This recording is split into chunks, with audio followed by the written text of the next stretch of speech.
I'm meteorologist Lance Huffman with your Tuesday afternoon forecast.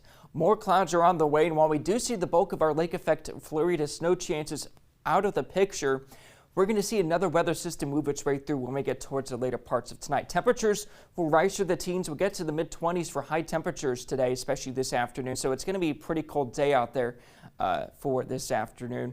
We'll see some of that snow building once we get towards tonight. As I mentioned, you can see some of those light blues showing up on Futurecast, and they're going to stay relatively light as we go through parts of the night, and it's not going to be here for too long. In fact, when we get towards early Wednesday morning, most of it's out of the picture towards around 2 a.m., and then it's going to continue to really not give us much of a snow chance as we go throughout around daybreak on our Wednesday. So it's not going to be here for too long, the snow tonight, but it could cause some slight slickness on some roadways.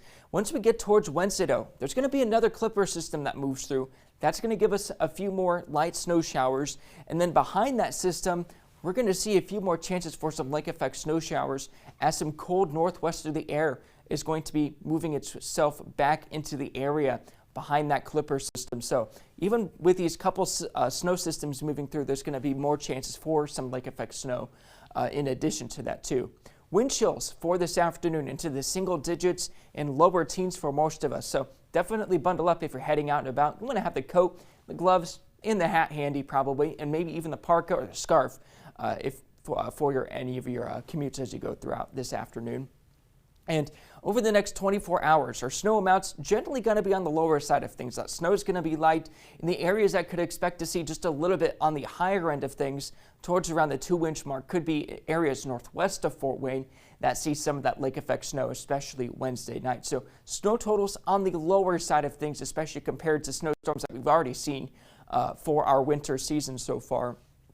But it could certainly still cause some slick roadways in some spots. And it'll be windy at times this afternoon, generally to the north of Fort Wayne. We could see some still breezy moments here in the Summit City.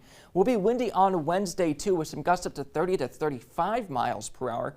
It's at least not as windy as our Monday. That is at least some good news for Wednesday. But behind that Wednesday system, we're going to see colder air be reinforced with that. That's also going to give us some of that lake effect snow. But that should be wrapped up by Thursday for New Year's Day. 23 degrees, the high temperature for Thursday for the first day of 2026. We'll stay in the upper 20s for Friday and Saturday. We'll get back into the 30s for next Sunday.